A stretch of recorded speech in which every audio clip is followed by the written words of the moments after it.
केशुभाई खोड़निया को मिली लौह पुरुष की उपाधि। दिनेश खोड़निया तीसरी बार बने अध्यक्ष।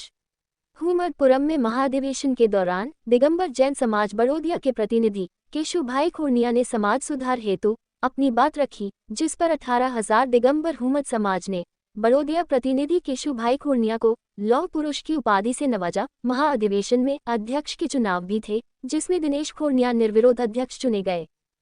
सभी बाहर से पधारे हुए पंच एवं मेरे प्रतिनिधि भाई एवं मेरे शानदार उम्र जैन भाइयों, बड़े हर्ष का विषय है। हमने तो परसों ही लिख दिया कि निर्विरोधी होंगे चुनाव। सबने पढ़ा होगा, जिसने भी पढ़ा बोल देना कि पहले लिखा एडवांस। अब बात है, बहुत बड़ाई हुई हमारे इसकी उम्रपुरम की, एक तरफा बड़ाई हमने सुनी है, लेकिन समाज के लिए किसी ने कुछ भी बोला नहीं है। हम लोग इतने 5 साल में ये मेला है उमर समाज का, क्यों शामिल हुए? समाज सुधार के लिए, शिक्षा के लिए, स्वास्थ्य के लिए। बिल्कुल अच्छी बात है। जितनी भी उमरपुरम की तारीफ की जाए उतनी कम है, और मैं भी उस तारीफ में शामिल हूं और दिनेश जी को बहुत बहुत धन्यवाद देता हूं इस उमरपुरम की तरक्की के लिए एवं पूरी कार्यकारिणी को। लेकिन समाज के लिए एक भी ने नहीं बोला। सबको पूछ लो जितने प्रवक्ता थे कि समाज के लिए आपने क्या बोला। पहला पॉइंट है मेरा, तलाक। अरे अपने जैन भाइयों में तलाक शब्द कहां था? पहले तो इसका जवाब दो। किसी की बच्ची शादी के 8 दिन बाद तलाक होकर उसके घर आए, उसका दिल जानता उसके बाप का। उस समय कार्यकारिणी और अध्यक्ष महोदय का फर्ज है कि दोनों पार्टियों को समझा बुझा के उसका घर आबाद करें, ना कि कोर्टों का चक्कर काटे। दोनों को गांव वाले अध्यक्ष महोदय कार्यकारिणी प्रयास करें कि भाई क्या है तो तुमने शादी क्यों कराई, किसी की जिंदगी बिगाड़ते हो, किसी बच्ची को क्या भी उसको होता है। दूसरा, अपने समाज में पुनर्विवाह। मेरे बाप दादा तो मर गए, डोकरे डोकरी हजारों बार मारते थे, पीटते थे, कभी तलाक शब्द सुना। और आज थोड़ी थोड़ी बात पे इस एजुकेशन में ऐसी बीमारी फैलाई है कि दोनों पढ़े लिखे होके सबका अपना अपना ईगो है, कोई किसी की बात सुनना नहीं चाहता। ऐसी हालत में पहले तो पूरी कार्यकारिणी बनेगी और अध्यक्ष महोदय, मैं साफ बात कह रहा हूं, किसी की भी बच्ची की जिंदगी नहीं बिगड़े। दूसरी बात, 21 से 25 साल में कोई की बच्ची की हो, चाहे पढ़ती हो, चाहे एमए हो, चाहे बीए हो, चाहे कलेक्टर हो, उसकी शादी हो जाना चाहिए। ये मेरा विचार है, मेरा आदेश नहीं है, लेकिन मेरा पॉइंट नोट किया जाए कि क्यों बच्चों की शादियां नहीं करवाते। और तीसरा, दूसरी जातियों में शादियां।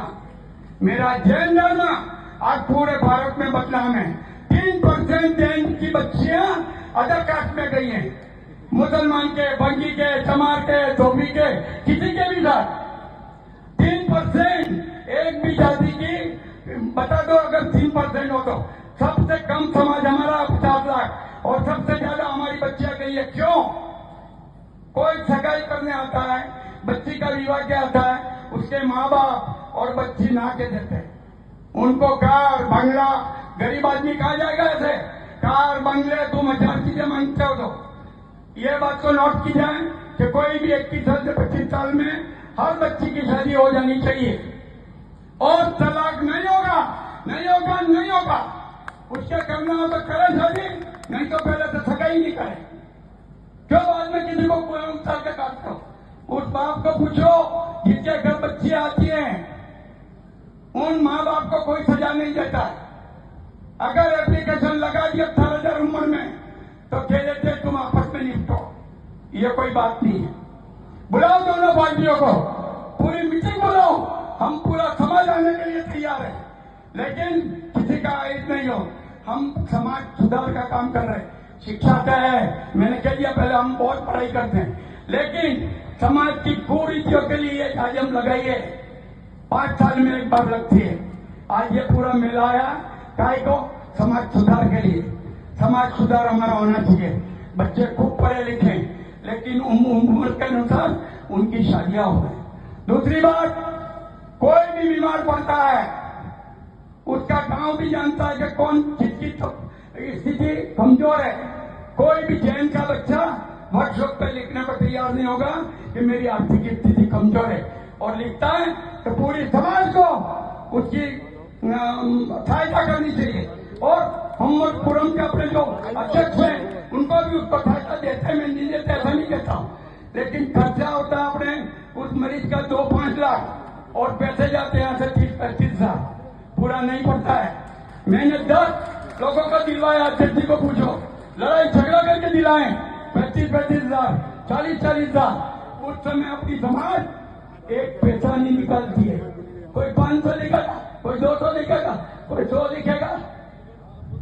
देखो ये बाहर से आए थे, 1 सेकंड में 25 लाख बोल के गए। अग्रवाल जाति के अपने उम्र में ये है कि बस जो लिखे वो लिखे, उसको उस मैसेज को तो पढ़ते ही नहीं है। और जीव दया का मैसेज में लिखता हूं पूरा साल, एक भी उसको उंगठा नहीं लगाता है। दूसरे मैसेज पढ़ेंगे लेकिन जीव दया का नहीं पढ़ेंगे। ये तो मेरी लड़ाई रहेगी जब तक जिंदा हूं। पूरे जिले में मैं एक ही हूं, जीव दया में 2 जिलों में। और सम्मेद शिखर के लिए जो हुआ था उस एमएलए के खिलाफ जो मुरी महाराज जो खिलाफ गोली मार दिया था, बोलता मैंने फायर नोट करे, जाओ कलिंदा थाना में जाके देखो।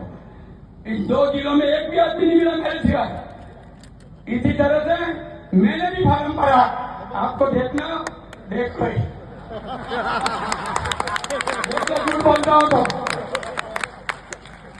लेकिन मेरे को पता था क्या रिजल्ट आने वाला है,